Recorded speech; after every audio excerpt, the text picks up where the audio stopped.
ಪೂಜ್ಯಾಯ ರಾಘವೇಂದ್ರಾಯ ಸತ್ಯಧರ್ಮರತಾಯ ಚ ಭಜತಾಂ ಕಲ್ಪವೃಕ್ಷಾಯ ನಮತಾಂ ಕಾಮಧೇನುವೆ.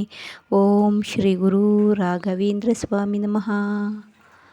Welcome to Appu Akash locks channel friends. ಪ್ರತಿ ಗುರುವಾರ ಹೋಗೋ ಥರ ರಾಯರ ಮಠಕ್ಕೆ ಇವತ್ತು ಹೋದೆ. ಇವತ್ತು ಏಕಾದಶಿ ಪ್ರಯುಕ್ತ ತುಳಸಿ ಇಟ್ಟು ಸಾಲಿಗ್ರಾಮಕ್ಕೆ ಅಭಿಷೇಕ ಮಾಡ್ತಾ ಇದ್ದಾರೆ. ನನಗಿವತ್ತು ಇದು ಏಕಾದಶಿ ಅಂತಲೇ ಗೊತ್ತಿಲ್ಲ. ಮನೇಲಿ ತುಂಬ ಗ್ರ್ಯಾಂಡಾಗಿ ಪೂಜೆ ಮಾಡಿದೆ. ಹೂವು ಹಾಕಿ ರಾಯರಿಗೆ ತುಳಸಿ ಹೂವು ಎಲ್ಲ ಹಾಕಿ ನೈವೇದ್ಯಕ್ಕೂ ಇಟ್ಬಿಟ್ಟು ಪೂಜೆ ಮಾಡಿದೆ. ಆ ಥರ ಪೂಜೆ ಮಾಡಬೇಕಾದ್ರೆ ಯಾಕೋ ಮನಸ್ಸೆಲ್ಲ ಕಸಿವಿಸಿ ಅನ್ನಿಸ್ತಾ ಇತ್ತು.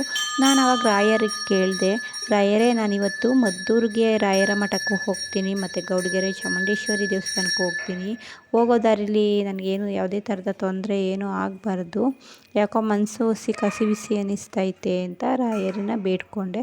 ಆಮೇಲೆ ಸ್ವಲ್ಪ ಹೊತ್ತಾದಮೇಲೆ ಅಯ್ಯೋ ಹೋಗಲೇಬಾರ್ದು ಅನ್ನಿಸ್ತು. ಅಯ್ಯೋ ಇವತ್ತೊಂದು ದಿನ ಮಿಸ್ ಮಾಡಿದ್ರೆ 3ನೇ ವಾರ ಮಿಸ್ ಆಗುತ್ತಲ್ಲ, ಹೋಗೋಣ ನನ್ನ ಜೊತೆ ರಾಯರಿದ್ದಾರೆ ಅಂದ್ಕೊಂಡು ಹೋದೆ. ನೋಡಿದ್ರೆ ರಾಯರ ಮಠಕ್ಕೆ ಹೋಗ್ಬಿಟ್ಟು ನೋಡಿದ್ರೆ ಅಲ್ಲಿ ಆವಾಗ ಗೊತ್ತಾಯಿತು ಇವತ್ತು ಏಕಾದಶಿ ಅಂತ ಹೇಳಿಬಿಟ್ಟು. ಆಮೇಲೆ ಅಯ್ಯೋ ನಮ್ಮ ಮನೇಲಿ ಈ ಥರ ನನಗೆ ಮನಸ್ಸೆಲ್ಲ ಒಂಥರ ಈ ಥರ ತಳಮಳ ಅನಿಸಿದ್ದು ಈ ಕಾರಣಕ್ಕೆ ತಪ್ಪಾಯಿತು ರಾಯರೇ ಅಂತ ಅಂದ್ಕೊಂಡು ನಾನಲ್ಲಿ ರಾಯರಿಗೆ ಪ್ರದರ್ಶನೆ ಬಂದು ನನ್ನ ಮನಸ್ಸಲ್ಲಿ ಏನು ಬೇಡಿಕೆ ಇತ್ತು ಆ ಬೇಡಿಕೆ ಬೇಡ್ಕೊಂಡು ಆಮೇಲೆ ನಾನು ವೀಡಿಯೋ ಮಾಡ್ತಾಯಿದ್ದೀನಿ. ಸರಿ ಆಯಿತು ಅಂದ್ಬಿಟ್ಟು ಇಲ್ಲಿ ವೀಡಿಯೋ ಎಲ್ಲ ಮುಗಿಸ್ಕೊಂಡು ಗೌಡಗೆರೆ ಚಾಮುಂಡೇಶ್ವರಿ ದೇವಸ್ಥಾನಕ್ಕೆ ಹೋದೆ. ಅಲ್ಲಿ ವೀಡಿಯೋನು ಸ್ವಲ್ಪ ಮಾಡಿದ್ದೀನಿ.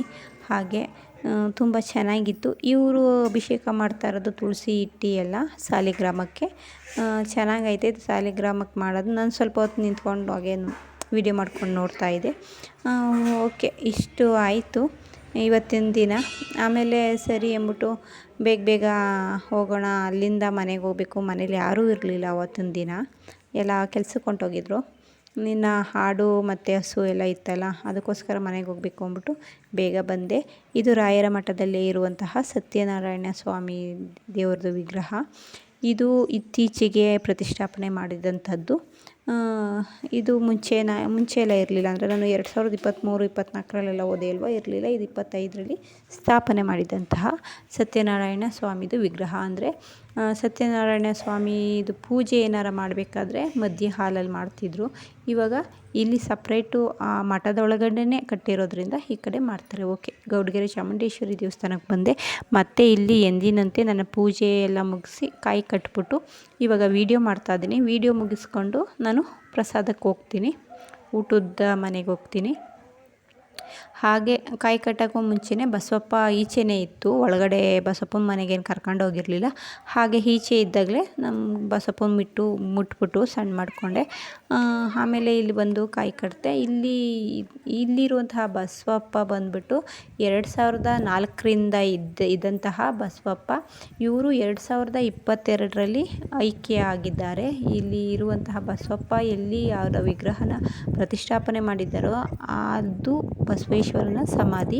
ಅವರು ಶಿವೈಕ್ಯ ಆಗಿರೋದು ಬಂದುಬಿಟ್ಟು 2022ರಲ್ಲಿ. ಹಾಗಾಗಿ ಜಾಸ್ತಿ ಜನ ಕಾಯಿನ ಇಲ್ಲೇ ಕಟ್ತಾರೆ, ಬಸವಪ್ಪನ ಮುಂದೆಗಡೆ. ಹಾಗೆ ಚಾಮುಂಡೇಶ್ವರಿ ದೇವಸ್ಥಾನ ಮುಂದೆಗಡೆನೇ ಕಟ್ಟೋದು ಜಾಸ್ತಿ ಜನ. ಅಲ್ಲಿ ಜಾಗ ಇಲ್ಲ ಅಂದರೆ ಮಾತ್ರ ಸಪ್ರೇಟಾಗಿ ದೂರ ಕಟ್ತಾರೆ. ಓಕೆ, ಈ ವಿಡಿಯೋ ಎಲ್ಲನೂ ಮುಗಿಸ್ಕೊಂಡು ಈಗ ನಾನು ಊಟಕ್ಕೆ ಹೋಗ್ತೀನಿ. ಹೊಟ್ಟೆ ಬೇರೆ ಹಸಿತೈತೆ. ಅಂದರೆ ಬೆಳಗ್ಗೆಯಿಂದ ಉಪವಾಸ ಇದ್ದು ಇಲ್ಲೇ ಬಂದು ಊಟ ಮಾಡ್ತೀನಲ್ವ, ಅದಕ್ಕೋಸ್ಕರ. ಅಂದರೆ ಏನೂ ಇಲ್ಲ, ಬೇಗ ಬರ್ತೀನಿ ಅಲ್ಲಿ ಇವಾಗ ಒಂದು 9 ಗಂಟೆ ಆಗೈತೆ ಅಷ್ಟೇ.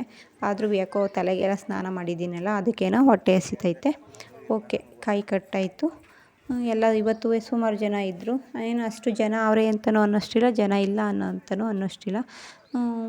ಆಮೇಲೆ ಊಟದ ಹಾಲ್ಗೆ ಹೋದೆ. ನೋಡಿ, ಇವತ್ತು ಊಟ ಬಂದ್ಬಿಟ್ಟು ಬೆಳಗ್ಗೆನೆ ಪಾಯಸ, ಬೂಂದಿ ಮತ್ತು ಪಲಾವು, ಚಟ್ನಿ ಹಾಕಿದ್ರು. ಪಲಾವು ಚಟ್ನಿ ಹಾಕಿದ್ರು. ಸರಿ, ಊಟ ತಿನ್ಕೊಂಡು ಬಸ್ ಸ್ಟ್ಯಾಂಡಿಗೆ ಬಂದೆ. ಬಸ್ಸು ಪಟ್ಟಂತ ಬಸ್ ಸಿಕ್ತು. ಸರಿ ಅಂದ್ಬಿಟ್ಟು ಊರಿಗೆ ಬಂದೆ. ಓಕೆ.